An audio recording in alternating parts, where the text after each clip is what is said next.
Welcome back to the Whisper Knows. This is the place where stories don't scream, they whisper.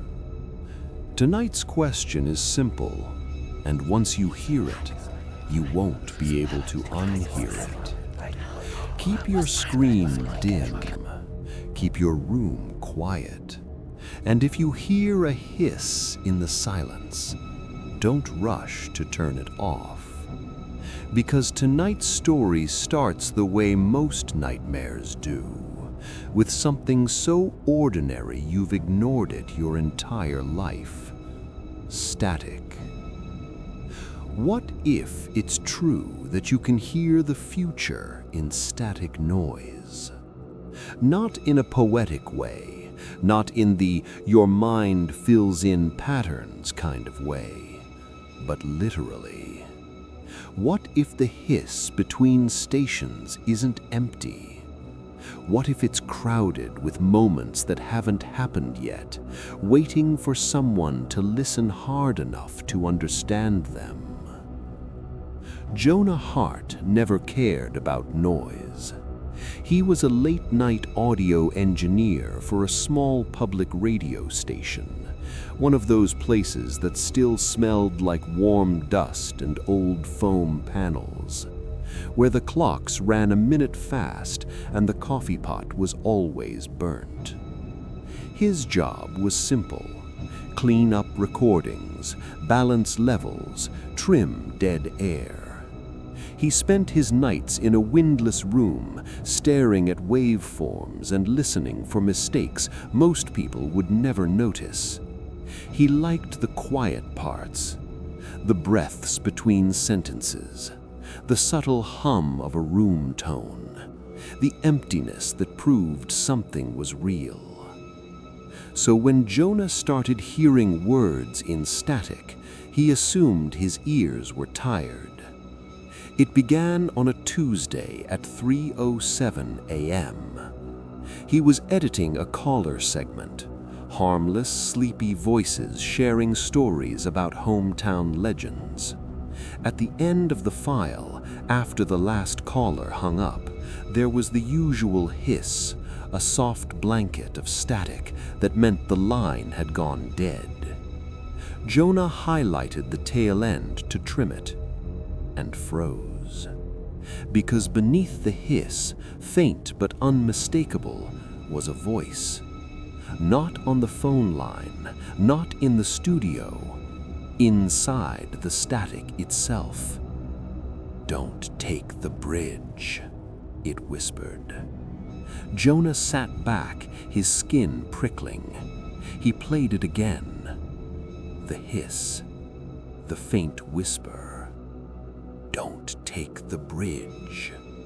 He leaned closer to the speakers, heart thumping, and scrubbed through the audio frame by frame. No source, no channel bleed, no overlay. The waveform barely changed, yet the words were there like they'd been tucked inside the noise. He told himself it was pareidolia, brains finding patterns in randomness.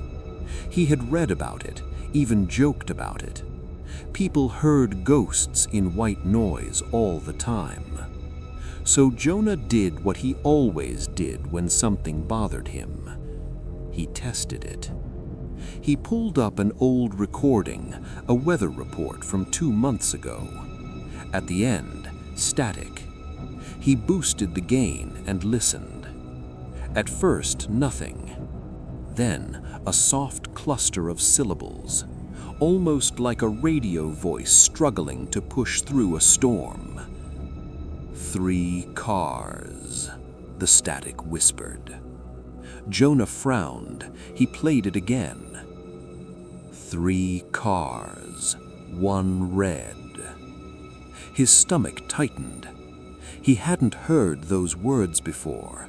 He hadn't been looking for them. He boosted the hiss a little more and felt his pulse spike when the whisper sharpened enough to become clear. 3 cars, 1 red, by the gas station. It didn't sound like a message meant for him. It sounded like a description, a scene, a moment being narrated from far away. Jonah sat there until dawn, pulling file after file, hunting for more. The static was everywhere, at the end of interviews, between live segments, buried in background noise. And the more he listened, the more it spoke. Fragments, warnings, details that didn't make sense until they did. The next night, Jonah left for work early, avoiding the bridge detour, even though it meant a longer route through back roads. The sky was clear, the air felt harmless, until he reached a red light near the river. There, the static returned in his head, louder than ever, forming words like a voice breaking through a damaged radio. "Look." Jonah's hands tightened on the steering wheel. "Look." He turned his head toward the river and saw the bridge. Traffic backed up, flashing lights. A crowd gathered along the guardrail like dark silhouettes against the water. Something had happened, something big. Jonah's heart hammered as the phrase replayed in his mind, "Don't take the bridge."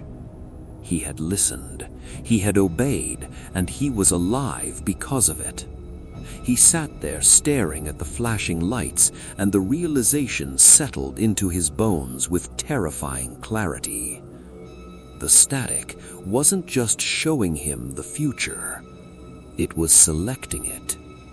And if it could steer him away from a disaster, then it could also steer him toward one. That night, alone in the studio, Jonah opened a fresh recording, blank, pure static, and pressed play. He didn't even need headphones. The static was already waiting. It whispered, soft as breath. "Next." Jonah swallowed. "Next what?" he whispered back.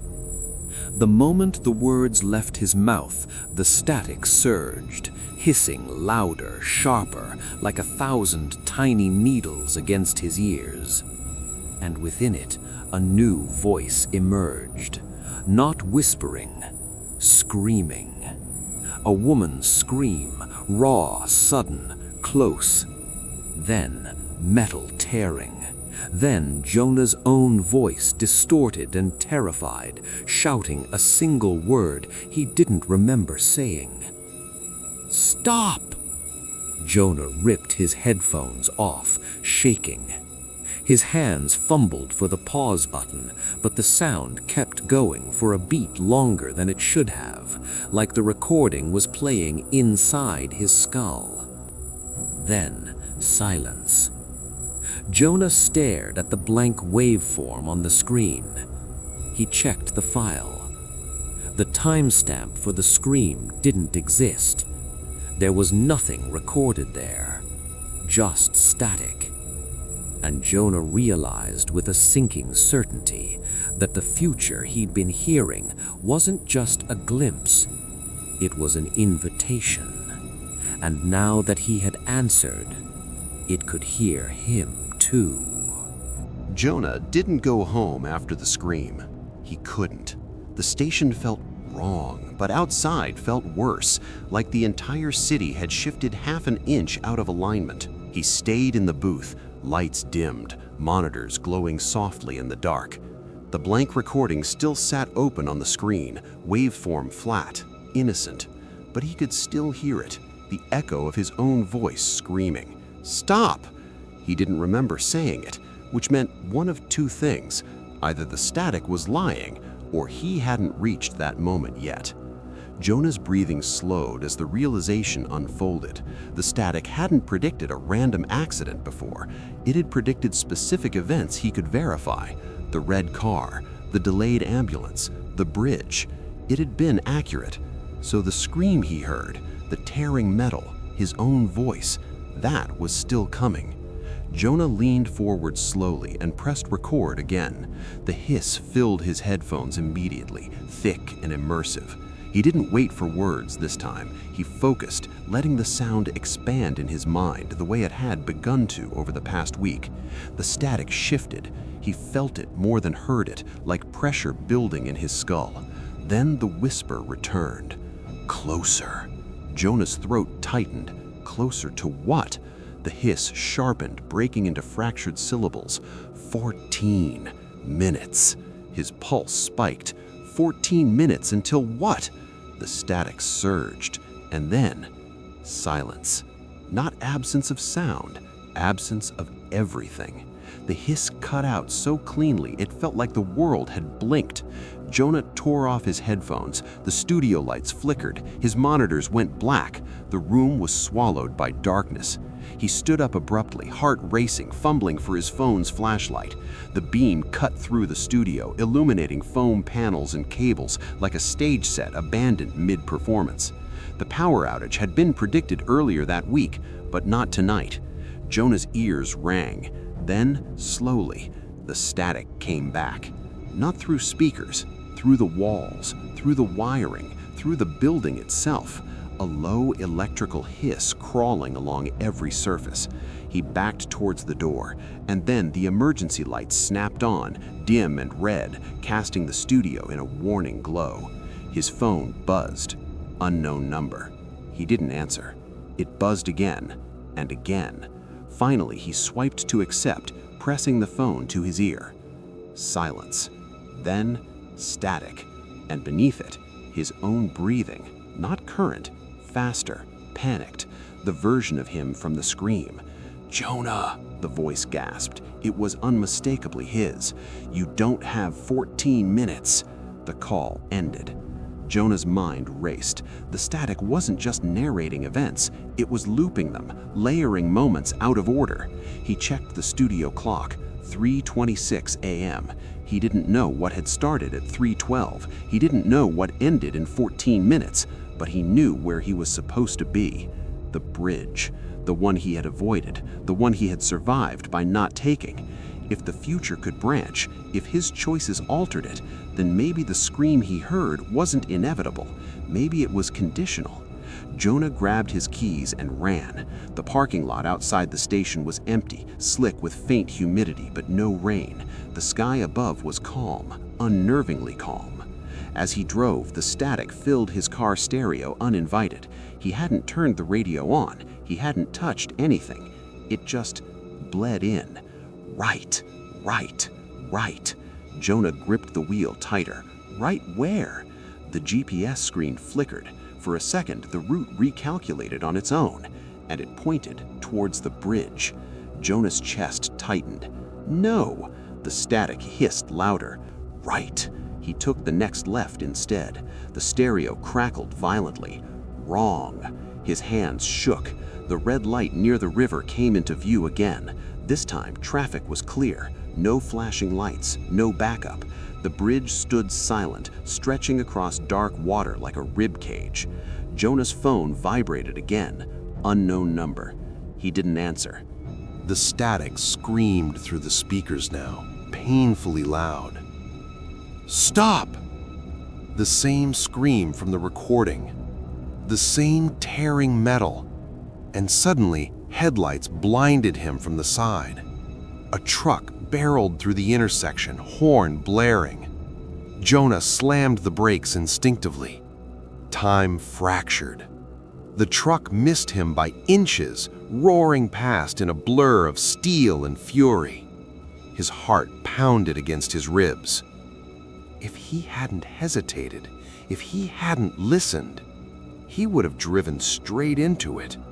The static softened immediately. Good. Jonah's hands trembled on the steering wheel. It wasn't guiding him away from disaster. It was guiding him through it, testing branches, correcting outcomes. He sat frozen at the intersection as the implications sank in. The future wasn't fixed, but it wasn't random either. It was being curated, and he had become part of the editing process. Jonah turned the car around and drove back toward the station, pulse still racing. He understood something now that he hadn't before. The static wasn't a prophecy. It was a rehearsal. Every whisper, every warning, every fragment was a preview of possible cuts. And he was being trained to choose the one that kept him alive. But alive for what? Back in the studio, the power had returned. The monitors glowed softly as if nothing had happened. Jonah stepped inside slowly. The blank recording was still open. But the waveform was no longer flat. A shape pulsed faintly in the middle of the track. He hadn't recorded anything new. He hadn't been here, yet something had imprinted itself. He pressed play. The hiss began. Then, a chorus of voices layered beneath it. Not whispers, not fragments, full sentences overlapping in chaotic harmony. Listen closer. Don't waste it. He can hear us. Jonah staggered back. The voices weren't describing the future anymore. They were discussing him. And then, rising above them all, a single voice, clear, measured, calm. You've adjusted well. Jonah's skin went cold. Adjusted to what? He whispered.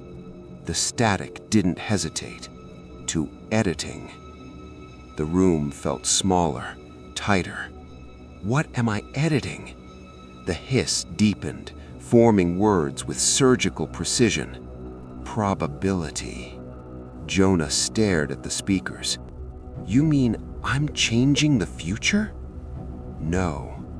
A pause. You are selecting it. The words sank into him like ice water. He thought of the truck, the bridge, the scream that hadn't happened yet. Why me? He asked. The static responded immediately. Because you listen. Jonah felt something shift inside his chest, a terrible understanding. The static wasn't random noise. It was overflow, an accumulation of every possible outcome bleeding into the present. Most people couldn't distinguish it from chaos, but he could, which meant he could curate. He could trim. He could choose which branch survived. The voice softened again. There is a version of you that did not stop. Jonah's breath caught. There is a version of you beneath the river. The studio lights flickered. There is a version of you screaming. The waveform on the monitor pulsed violently. And there is a version of you that listens long enough to understand. Jonah felt dizzy. Understand what? The static quieted, then whispered the final truth. Someone must decide. The room fell silent. No hiss, no hum, just Jonah's breathing. He looked at the waveform again. It was gone, flat, blank, as if none of it had happened. But he could still hear it faintly, deep in his ears, the ocean-like hiss that never truly stopped. Jonah sat slowly in his chair. He put the headphones back on, pressed record. The static filled him instantly, and this time he didn't wait for it to speak first. He leaned closer to the microphone and whispered into the noise. What happens if I stop listening? The static paused, then answered, You won't. Jonah closed his eyes, because he already knew it was right. Once you hear the future, silence isn't quiet anymore. It's unfinished, and somewhere in the hiss between stations, another version of him was already making a different choice. This has been The Whisper Knows, and if the silence around you ever feels louder than it should, listen carefully. It may already know what you're about to do. Good night.